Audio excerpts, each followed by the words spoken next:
Welcome, Divya. Good morning.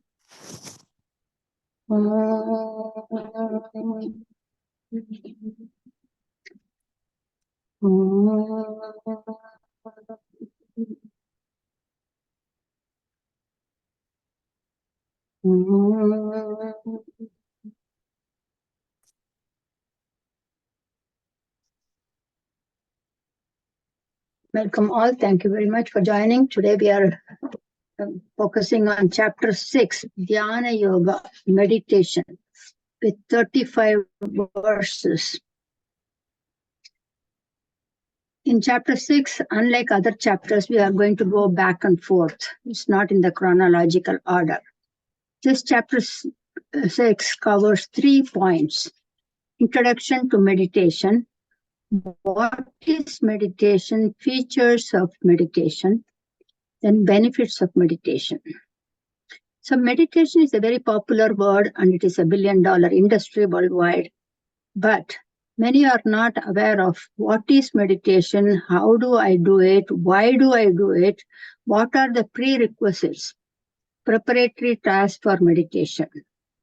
Karma Yoga is performing all actions as an offering to the Supreme without a selfish attitude, without expecting a result. In Sanskrit, it is Arpana Buddhi. With that attitude, our entire life journey is a spiritual practice. But meditation is not performed by this body. Meditation is not performed by speech. The mind is the primary aspect of meditation. They call it Manasa Vyaparaha. If the body is active, the mind cannot focus. Can't meditate while you are walking or driving. Whenever the body is involved in any activity, any physical activity, the mind gets drawn, it gets scattered and dispersed. So in order to meditate, one needs to step away from all responsibilities, commitments for a definite time, sit quietly with a calm mind. It has to be performed at a definite time in solitude and consistently. That consistency is the emphasis. Mind should be free from all chores, tasks, to-do list. Only then one can meditate effectively. Chapter 6 starts with praising Karma Yoga, selfless service. Only when we do that, the likes and dislikes are removed from the mind. For example, raising children. Raising children is a Karma Yoga because you don't expect anything. You keep on doing it and doing your best every day throughout until the child becomes a productive citizen of the society, right? That is a Karma Yoga. Or taking care of parents. If the mind is full of raga dvesha, I like this person, I don't like that person, he did this to me, she did that to me, then it is difficult to quieten the mind. The mind needs to be calm to meditate. If the mind is agitated, anxious, worried, afraid, these thoughts will only escalate as activities, not inactivity. What can I do now with the given situation? How can I proceed? That's the mind goes on there. I need to when you are young, we have I need to get new projects, I need to make more money, I need to multiply what I make, I need to buy next home, or I need a promotion, I need to educate my children. All these thoughts will be continuously in our mind. This will not allow us to sit quietly, calmly for meditation. Only one has lived in a Karma Yoga attitude, service to others without selfless attitude. One becomes eligible for meditation. One who performs one's duties without expecting anything in return, Krishna says in verse 1 and 2. With one who is not leaning on the results of the action is a sage, saint, sannyasi. He praises. One should not live with responsibilities till the last breath. Raising children, again, he mentions it, I have already mentioned it, to be a productive citizen to society is a Karma Yoga. At the same time, when those adults, they become adults, hand over the responsibilities, the baton to them. Do not micromanage. Do not say no backseat driving, right? We say that very often here. Same thing, let them run the show. Use that time for spiritual activities, listening, reading, self-inquiry, meditation. In a way, sometimes assisted living or senior citizen homes are good. You're away from all this day-to-day activities. Or a retreat for a week. If you are not able to do it, go for a retreat for a week so you can meditate without any other task in your mind. The entire life is not about duties. Krishna, who emphasized on duties, now says, do not spend the entire life performing your duties. At one point, you need to take the time for yourself, your personal evolution. Be active, but not with the responsibilities. Try to be in solitude at a specific time on a consistent basis. To get into meditation, you need to be in isolation and find definite specific time.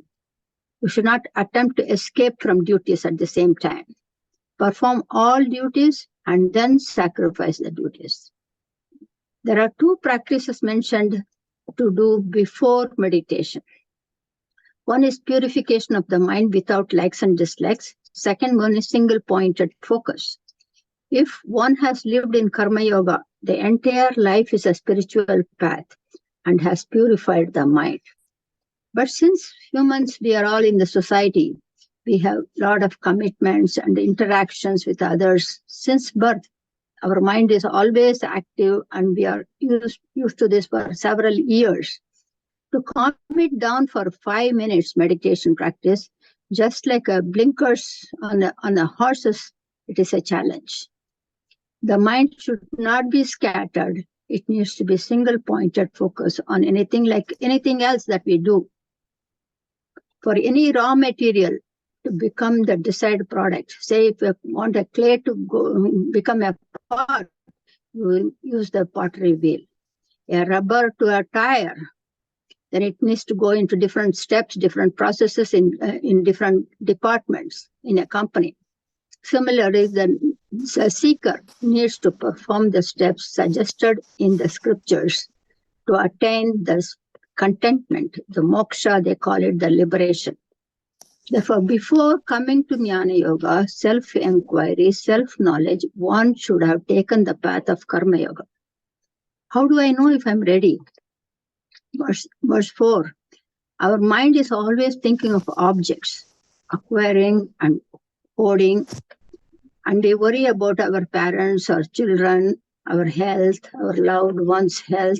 We often tend to talk to other people or talk about other people.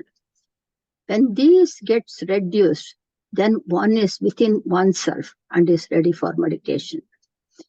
Verse 5 and 6, we often have likes and dislikes around people around us or situations around that we face.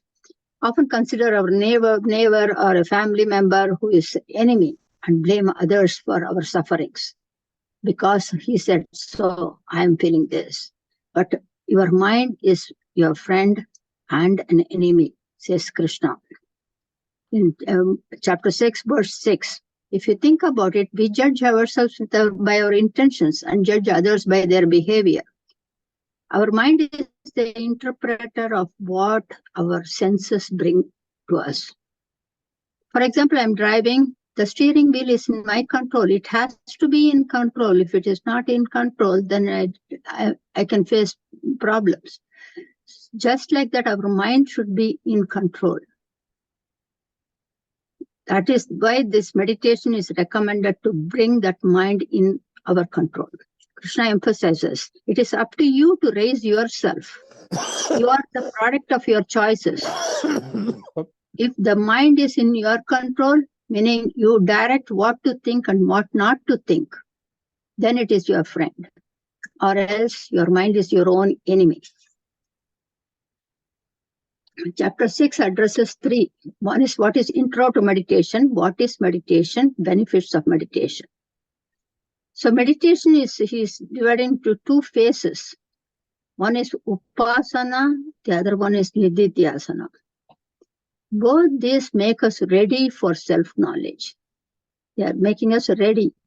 You are not realized. You are just making yourself ready for self-knowledge.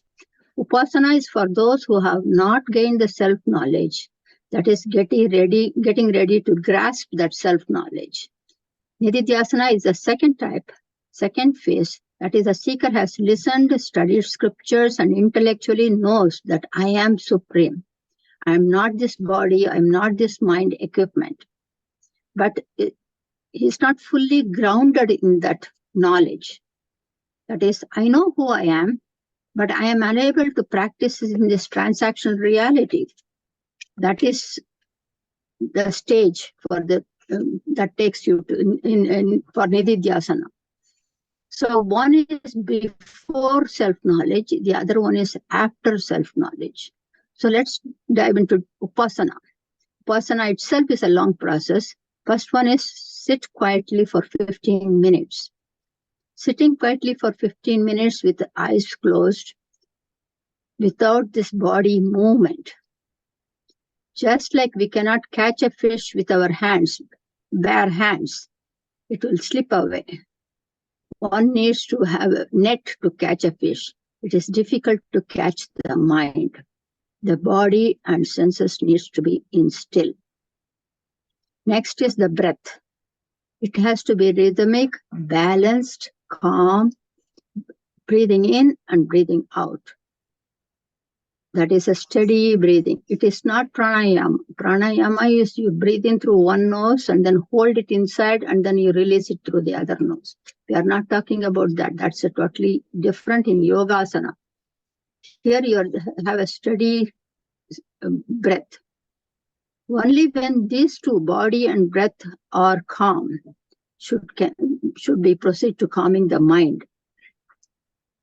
After breath comes the single pointed focus, then the expansion of the mind. These are the steps of Upasana. We'll see this elaborately now. First is body and senses, second is breath. Third one is called Bahiranga Sadhana, that is external practices. When I meditate for an hour, if I want to meditate for 1 hour, will I get my benefit? To meditate for 1 hour and expect a positive gain is based on how we live for 23 hours. All day we are arguing, you are fighting, you are emotional, you are worried, scared, then meditation for that 1 hour is very, very difficult. Just like we cannot expect a child to behave with good etiquette, then somebody guests come. The child has to be trained early on. So also our mind needs to be trained. We cannot restrain or restrict our mind for 1 hour. Oftentimes when we do that, you get a severe headache. On the contrary, it needs to be disciplined in its flow of thoughts. These are the points that needs to be followed. Not during meditation or getting ready to meditate, but during the rest of the time. These are our efforts and to get ready for meditation.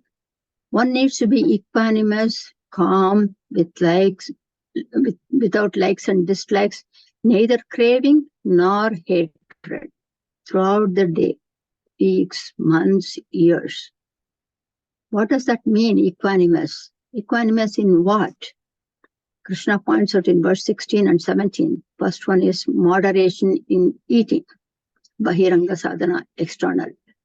Overeating cannot help in meditation. That leads to sleep. Eating less is also not helpful. That makes the body weak. So 20 minutes of meditation preparation starts at the dining table. Listen to your body. Each body is different. Yoga Shastra recommends that you eat half a stomach of dense food. Quarter stomach should be water. Then another quarter should be left empty so that during digestion the gas rises up. Vayu Sanjanartanam, they call it in Sanskrit. In a way, buffet is better than serving. No need to pack like a jute bag. Those days in India, we used to pack jute bag. with grass in form. So moderation, second one is moderation in your activities. When you are always busy, running around, type A personality, it's important to work and earn money, but at the same time, not keep on working all day, 12, 13, 14, 15 hours a day for X number of years. I have seen people working until 50s, 60s, very, very hard, make a lot of money, save it, have a big bank. Then they spend it all to regain that health. It's a challenge. They do not know how to and when to stop and relax. That makes their mind constantly thinking.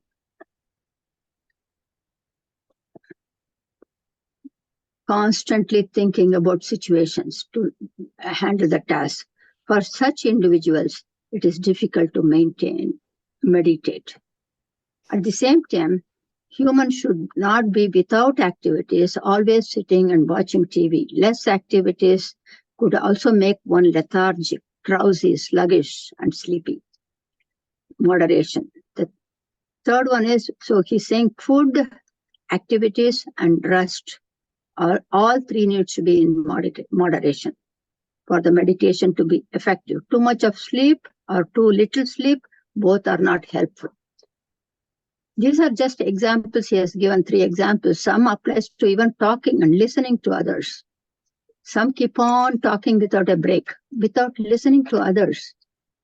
Some watch TV constantly or in technology at all times. This will not help in meditation because mind always has some information.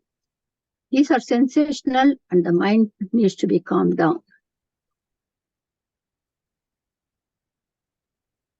Just like a string instrument, take any string instrument, we cannot tighten it too much. It would break. Or if it is too loose, it will not produce any sound. The usage of all 5 senses needs to be in moderation. These are the stepping stones for meditation, says Krishna. Only when the entire day life is balanced, disciplined, meditation is feasible. Therefore, senses and body, breath, lifestyle moderation, these are Bahiranga sadhana, external practices. Then comes Antaranga sadhana, and that is internal preparatory tasks. These just before meditating. These are all common sense, but Krishna mentions it anyway in the 5 verses 10 to 14.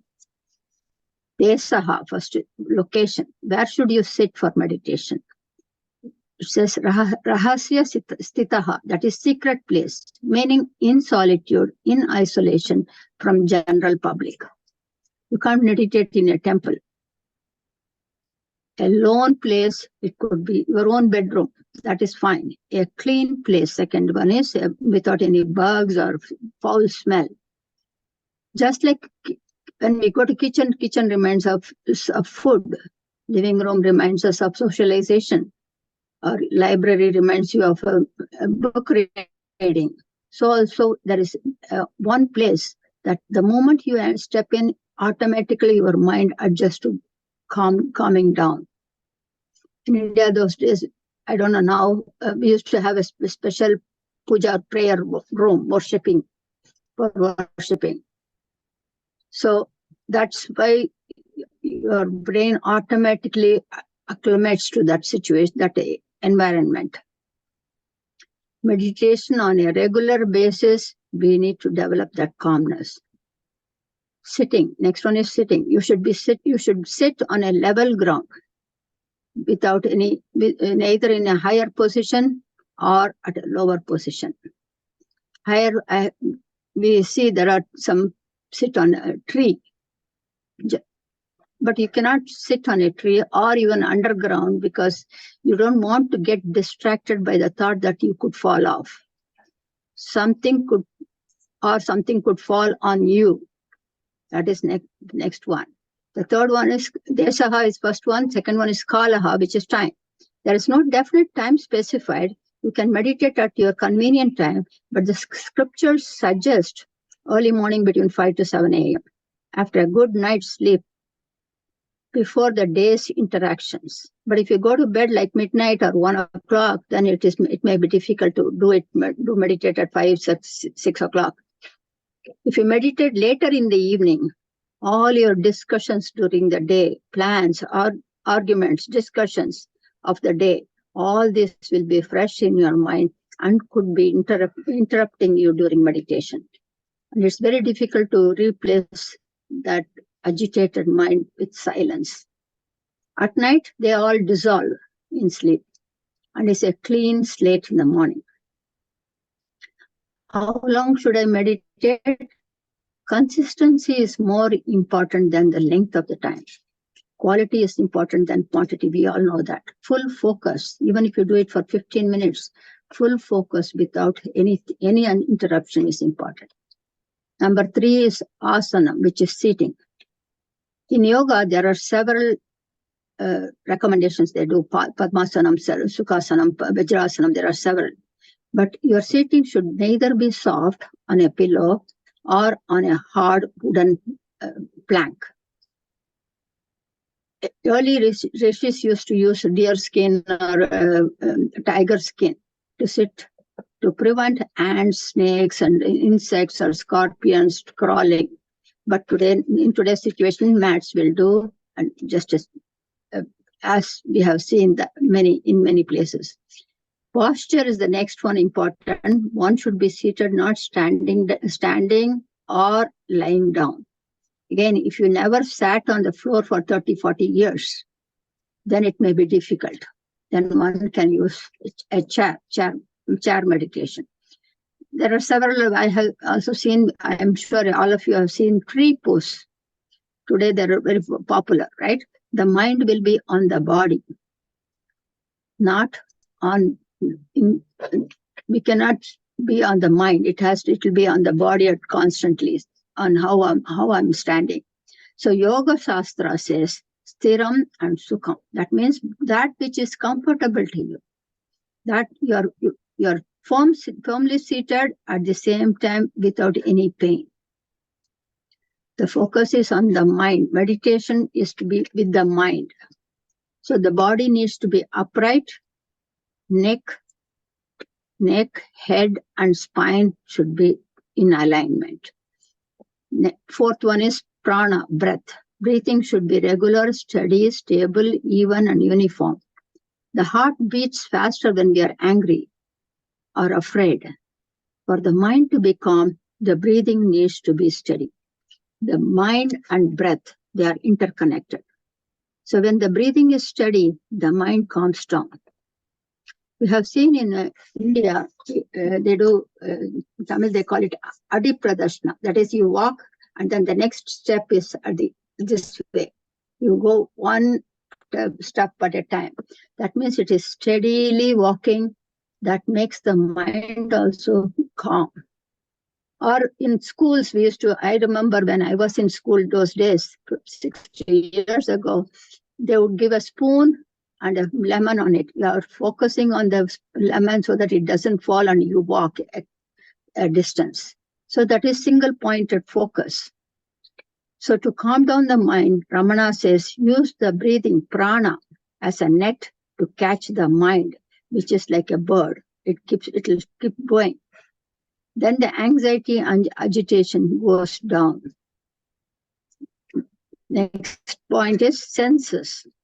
Make the senses that they are not drawn out, they are always drawn in. Eyes closed.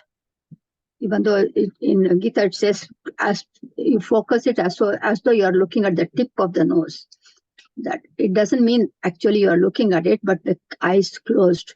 Because when you keep your eyes open and you look at an insect on the wall and a lizard coming and taking it, then your mind goes, oh, there is a web, I need to clean up. Then, oh, I need to get the broom. The store is closed today, or it is too late to go. The thought goes on and on somewhere else. So you want to keep your eyes closed so that you are not distracted with anything else. Ears cannot be closed. Therefore, you go to an isolated person, quiet area. even in our own room. Because, see, we may hear the birds chirping, the cars honking, all those things, but they are only sound. Those sounds have no meaning. Whereas if two people are saying something, that those words have got a meaning, your mind will start interpreting that meaning. So you want to be away from people. No munching or chewing gums. Your arms and legs must be still. Now, verse 18 and 19, it is very important. What is meditation? Why should I meditate? How should I meditate? What should I meditate on? So far we discussed external preparation, internal preparation. Now what is meditation? We saw the Upasana and Nidhidyasana. So Upasana starts with space, time, breath, and senses. Not whenever you find time. Consistency is important. When you sit on meditation, once the lifestyle and other preparations are done, you start observing the mind. Early on, we have always trained our mind to go outside. Always going outside, external for most of our lives.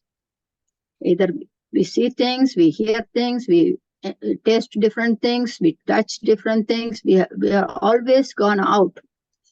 Do not expect the mind to, the flow of thought as you sit on meditation, do not expect it to control it. You just sit quietly for 15 minutes with your senses and mind in control, and body in control, and let the flow of thoughts go. No suppression. Start observing the flow of thought. It may be positive, negative, doesn't matter. This is the most important first step. At this point, you are splitting the mind into two. The flow of thoughts and the observer of the flow of thoughts. Whether they are good or not, positive or negative, don't worry about that.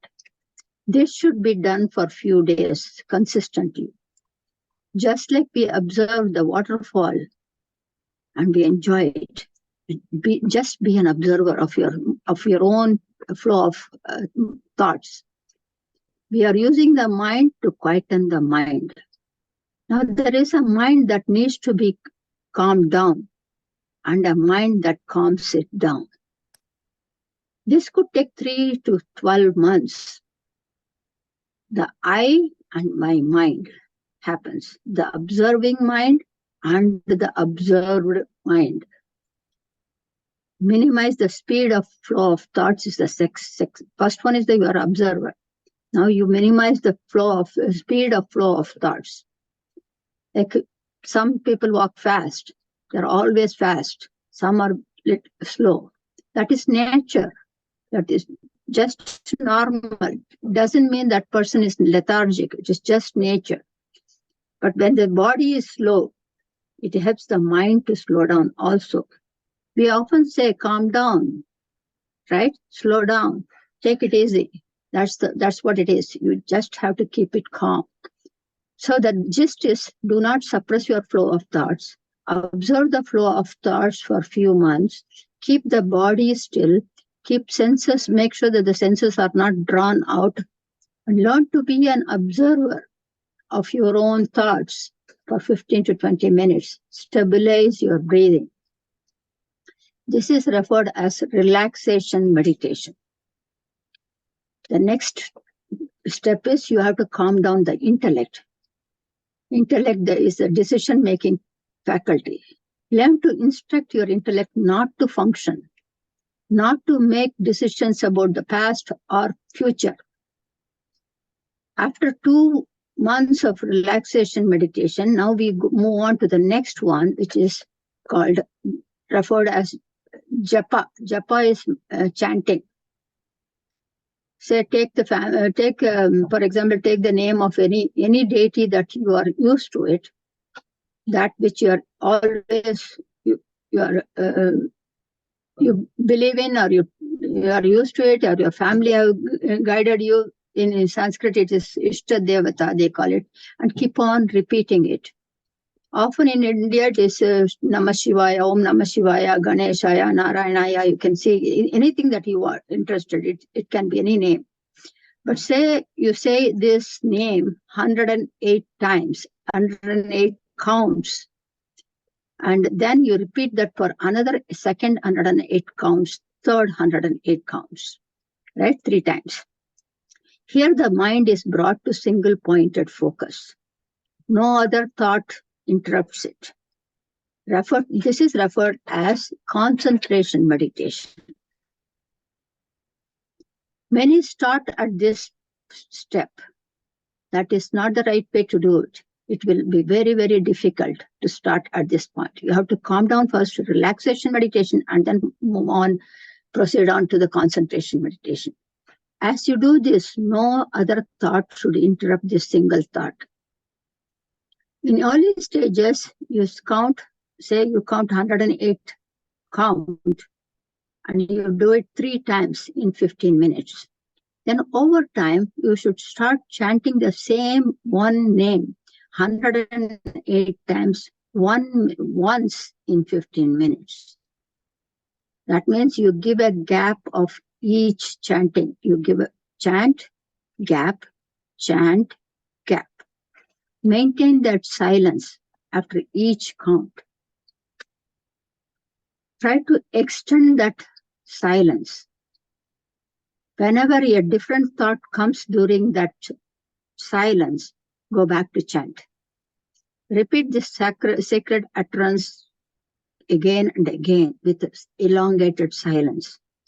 That focus needs to be on the silence, not the number of counts. Count is not important. The goal is mind should not be drawn out for 15 to 20 minutes. If this is hard, keep chanting any slokas in the mind, but not loud. If you chant loud, what happens is the mind goes astray. I used to do that 30, 40 years ago. I used to keep on chanting in the morning when I was cooking. My mind will be focused on what I'm cooking. Did I add salt? Did I add spice? But the tongue will be chanting. So that is not the idea. The idea is you need to focus on the mind. Only when we perform this, we do this, we'll see the benefit. It should be regular, consistent, not just a week or 10 days, but from today until the last breath. The mind will be calm throughout. If we stop it, it will go back to samsara. Just like you are in an AC room for all day working, your AC is on. Then after 8-10 hours, you turn it off. And then after 1 hour, you go to the room, it will be warm again. Same thing. You have to keep on doing it. As long as you are doing this count, this japa phase, you are in this japa phase, you will experience the inner peace. Any amount of studying or listening will not help your mind to calm down. This must be practiced. It is a challenge to start, but once you start it, it will take you to bliss. 50 minutes consistency is the key. Then wherever the mind goes, it will come back to silence. So relaxation meditation, then concentration meditation. These two are done together initially. First 15 minutes is relaxation. Second 15 minutes is concentration. This done for 3 to 6 months. Third step is meditation is like pulling the weeds. As we attempt to develop good habits, the unwanted habits also will sprout. Studying scriptures, understanding this is all very good, but at the same time, you develop a superiority complex. Oh, I know it. There's a pride.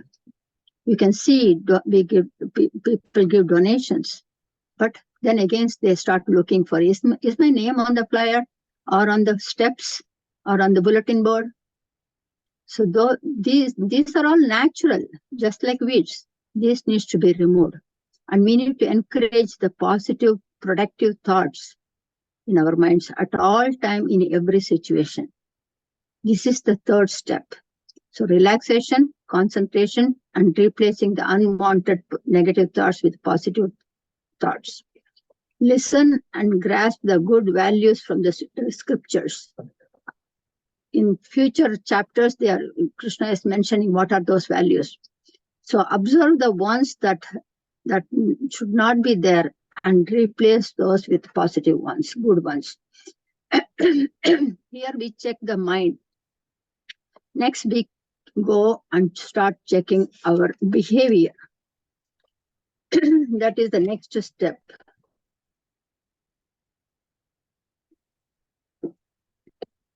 Am I talking all the time? Am I listening actively to others? Am I saying something that hurts others inadvertently without my knowledge? See, oftentimes we keep on talking, not realizing how it affects others unless they mention it. Then when they mention it, we get offended. I didn't mean to say that, but you have to think before you speak. You need to be alert, observe at all times the non-verbal body language of people who are listening. Are they looking at the watch? Are they looking at the phone calls? Are they looking at something else? Are they busy? So do they hear me? Or are they listening to me? Always keep an eye on what are my weaknesses. Currently, we use this mind to look at the outside world. We don't have time to look our own mind. So we need to pause looking at the world and look at our own mind. That is possible only in meditation. By self-reflection you monitor, by self-reflection alone, you monitor and replace the negative thoughts with positive thoughts. If this is not done, any volume of scriptural studies for any number of years will not help us to gain good thoughts. Anger, fear, frustration, pride, all this needs to be replaced with forgiveness, letting go, kindness, compassion. Without this, any prayer, puja, worship, visiting temples, pilgrimage, or studying scriptures will not help. They all will be memorization and spitting out. Spiritual path is changing oneself from within you. If you look at the religious texts, Puranas and the demons, they all prayed with single-pointed focus, but they didn't have positive intentions. They always, even though they had single-pointed focus, their goals were selfish, abusive, dominating mindset, which replaced with their entire behavior, harming others. Same thing with robbers, cheats. They all have hidden agenda. The final goal is to possess a clean, pure, disciplined mind. Whatever needs to be removed must be taken out. So these fall under Upasana, preparation for self-knowledge. The second major meditation is Nidhidyasana. Chapter 6 does not focus highly on this, but this is for a seeker who has gained self-knowledge, knowledge about Atma through Guru and scriptures. Upasana is a prerequisite for self-knowledge. Nidhidyasana is for those who have acquired self-knowledge and is trying to be staying grounded, firm in that knowledge until it becomes a nature. Say you park your car, for example, you park your car on the side street because the Department of Public Works is trying to restructure your sidewalk, and you have to go through this to a garage to that, but you cannot park it. So you are requested to park outside for 4 or 5 days. You do that, and then after 5th day, so every day you walk to the side street, take the car, go to work, come back, park, and then come back, right?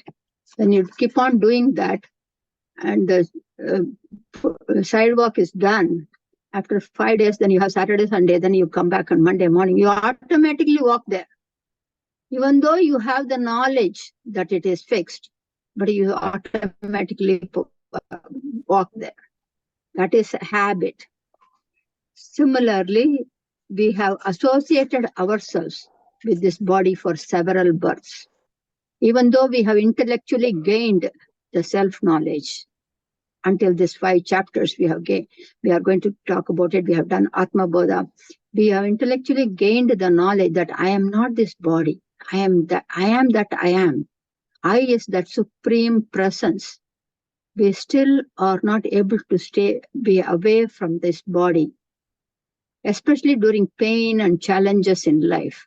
We need to meditate on that knowledge consistently. That is Nidhidyasana. Every time we face a situation or a challenge, that thought should sprout automatically, immediately. Upasana precedes Nidhidyasana. If one has not gained self-knowledge, then one cannot pursue Nidhidyasana. In this practice of Nidhidyasana, the longer the seeker stays on it consistently, the firmer one stabilizes in that knowledge. Now, verse 19, he gives an example of a candle. A candle flame is steady when there is no breeze, right? Air is there, because if there is no air, it won't burn. Air is there, but there is no breeze. Only then the flame is steady. Similarly, the yogi's mind is steady without the wind. That wind is the desire.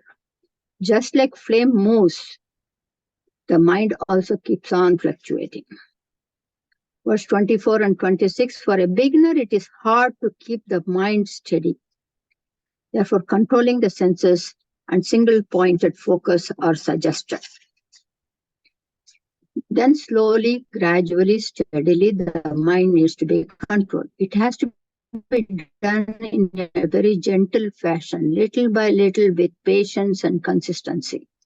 Initially, the vehicle noise may be loud, but over the course of few days after we keep on doing this, even the clock ticking will be loud because the mind is calmer.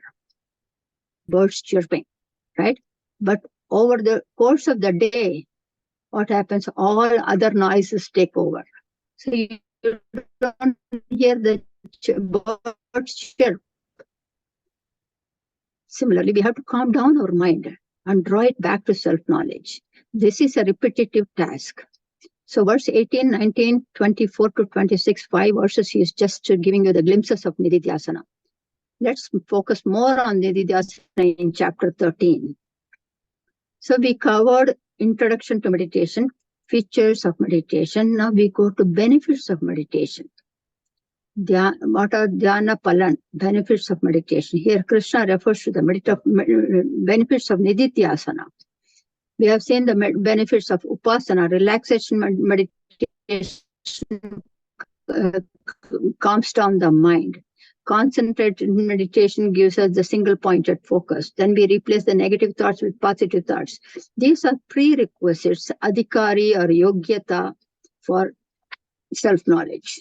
Now we can have a huge bank balance, big home, army of servants, but without a pure mind, there is absolutely no use of any of this. Mental strength is the biggest of wealth. Verse 7, 8, and 9, he talks about meditation on Atma, that is Nidhidyasana, staying grounded, firm in oneself. First benefit is the seeker is completely free from all bondages. What is a bondage? Who and what is binding us? Our own mind. All negativities are in the mind. That's what binds us. In Sanskrit, they call it Arshavarga,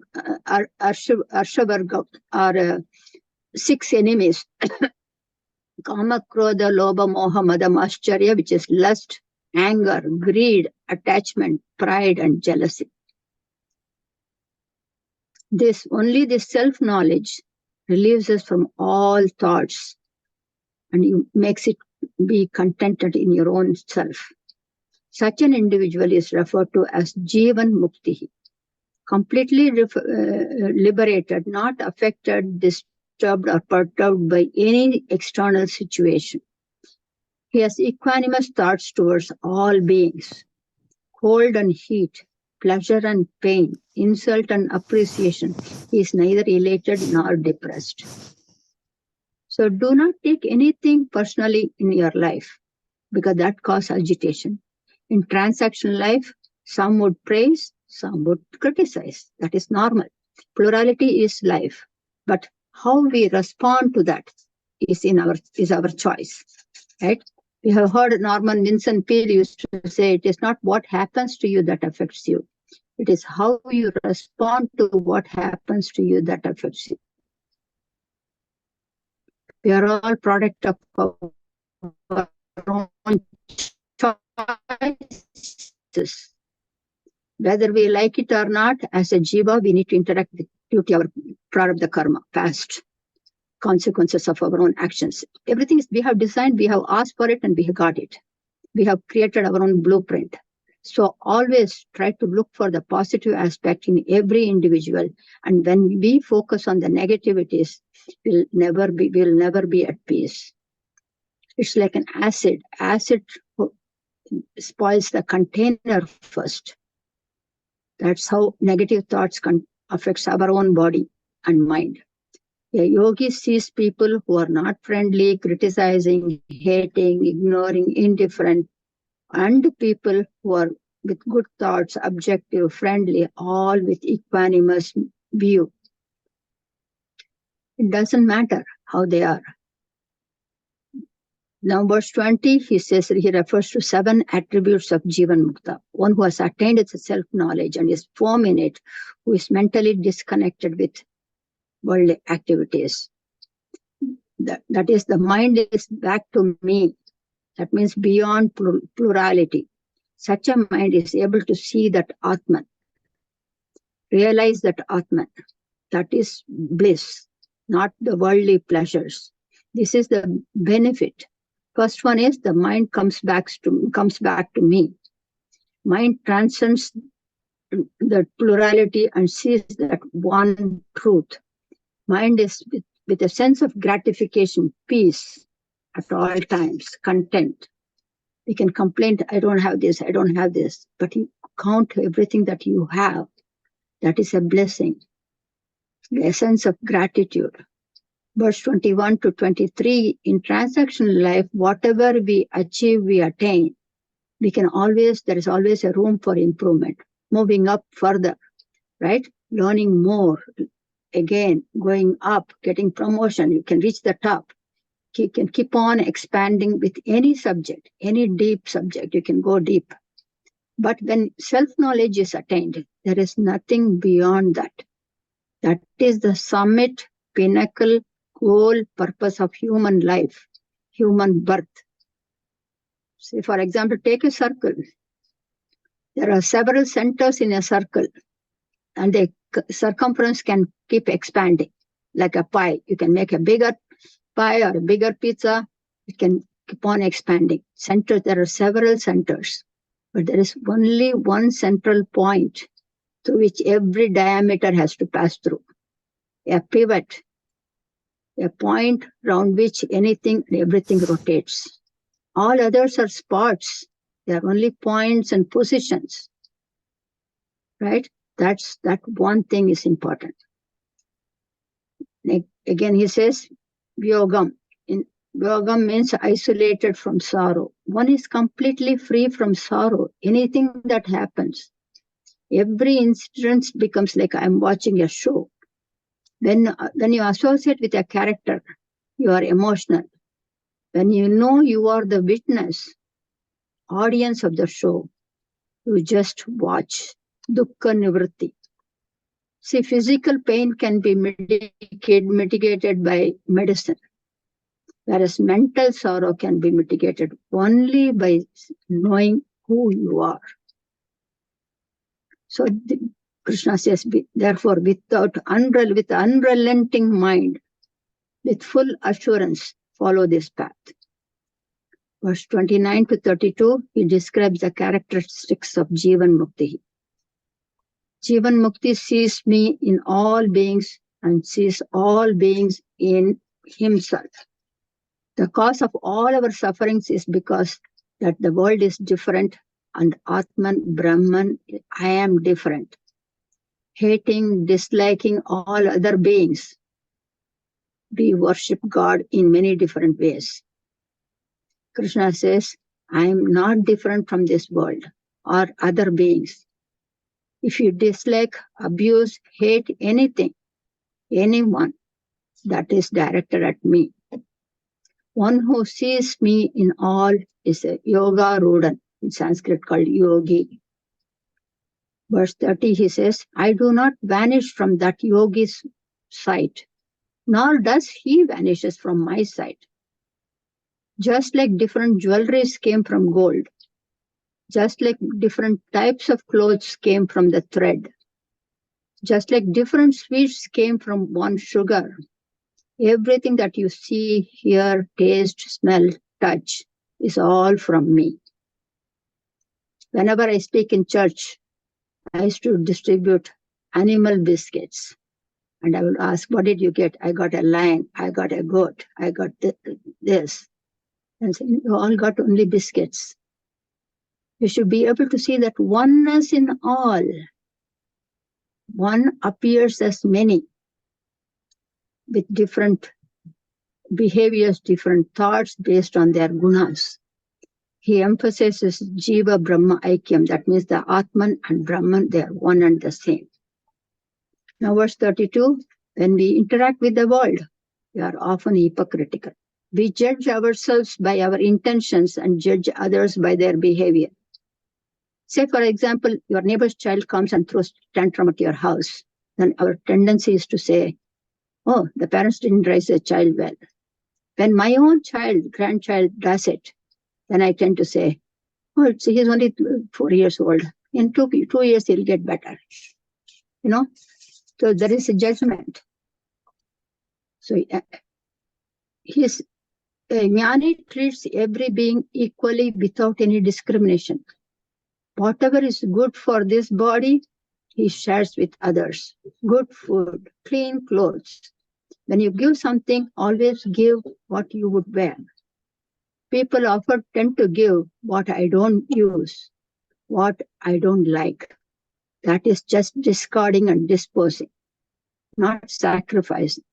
Always give what you cherish. Yes, they may like it or not. They will figure it out. That is the act of sacrifice.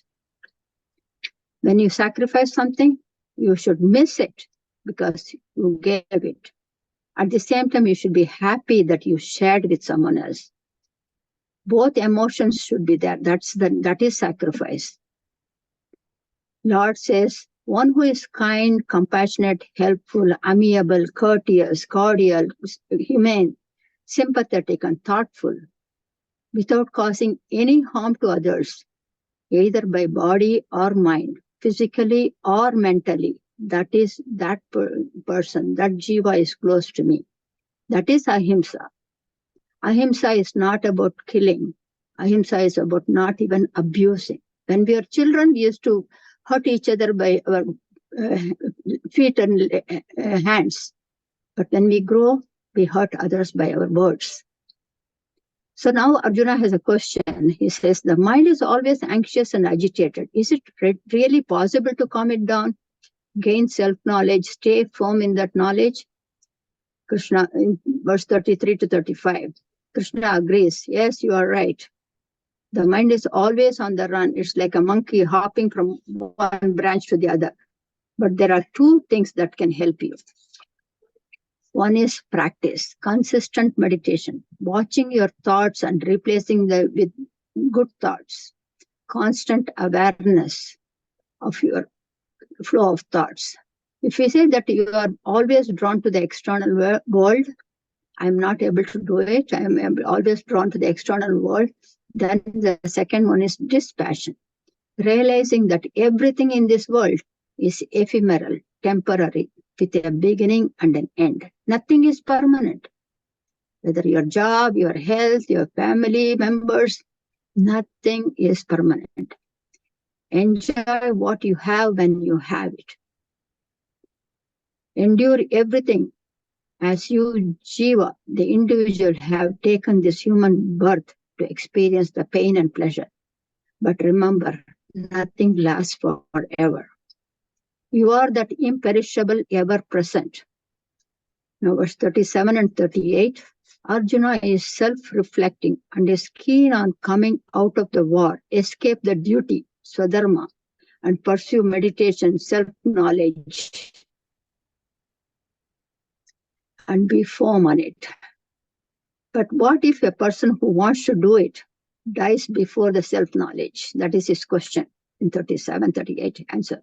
He has not done his duty, therefore there is no merit, no punya. He has not done anything wrong, so there is no papa, no demerit. He has not gained self-knowledge, so there is no liberation or contentment.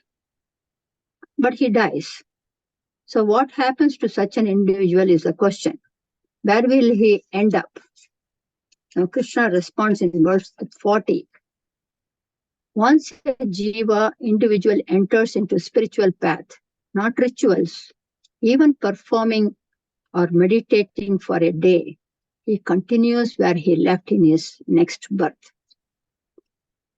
Some are matured enough to enter this path early on in 20s and 30s, but they do not generally share with their parents. This is because the parents do not understand.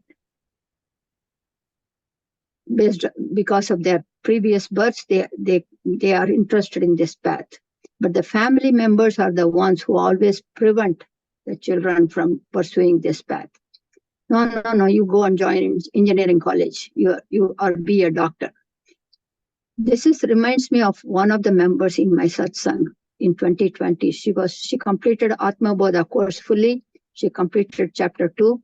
And then in 2020, February, she attended. We started in January. First, chapter 1, chapter 2, she attended. In March, she was diagnosed with COVID. So she sent me a message. I'm not able to attend for 2 months. I will come back. And then in 2 months, she passed away. But then I thought it is sad that I missed her. But I thought at least she entered this path. She entered here. She completed chapter 2. She will continue from chapter 3 next year, next birth. So if that happens, that's what Krishna says.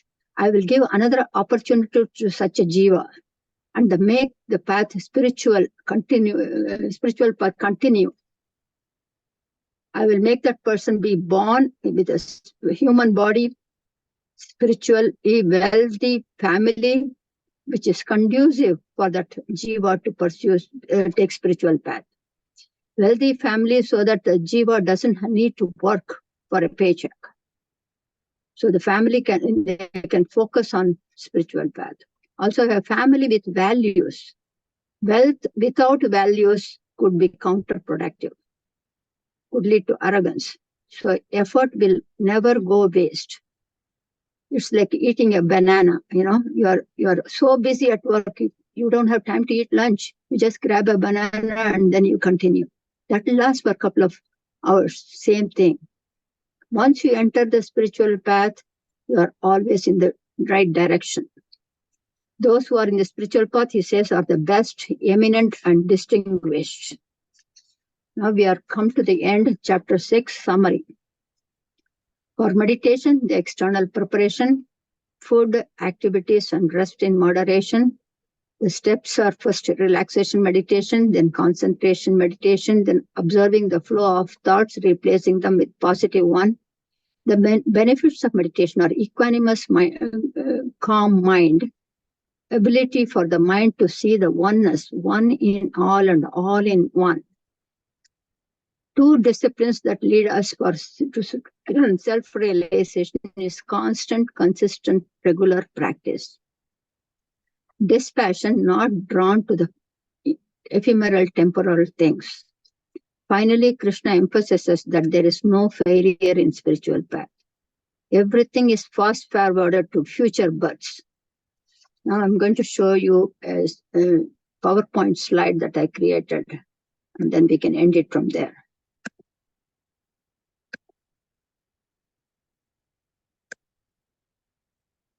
How to start a meditation, preparatory process. We have seen this, we have read this. I just wanted to give you a pictorial representation. Sit stable.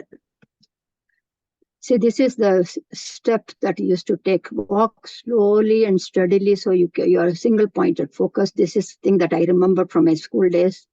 This is how we train the horses so they are not distracted with external things. Otherwise, they will go in any different direction. That's why we use that blinkers. See, there are people who do meditation like this. Do you think they can focus on their mind? This one standing. This is the right one that is suggested in Gita. Relaxation, concentration, meditation, first and second step. Observe the flow of thoughts, inner chatterbox. There's always there. Your mind is full, but here your mind is, you're mindful of your mind. These are the replacing the negative thoughts from your positive ones, just like we do it when we are growing our plants. With this, Upasana concludes. Now, just say a stable flame. This is the agitated mind. It cannot be calm. And this is, we have seen in India, this flow of water. That symbolizes that's how you're supposed to constantly meditate on that. Nidhidyasana, actually. So you're supposed to not interrupt that flow of thought, which is always. That is, this is the center. See, only one center through which all diameters have to pass through. Many centers in the circle, you can be in any place. You can be here, you can go further beyond any place. I have done a triple PhD, I have done this, I have done that. I have saved a lot of money. I have a beautiful extended family. All are good. But everyone has to pass through that center, this one center, to reach the other side of the circumference. Ultimately, everything merges into that one spot, only one central point with many centers. So this is the last one. I thought I'll stop here.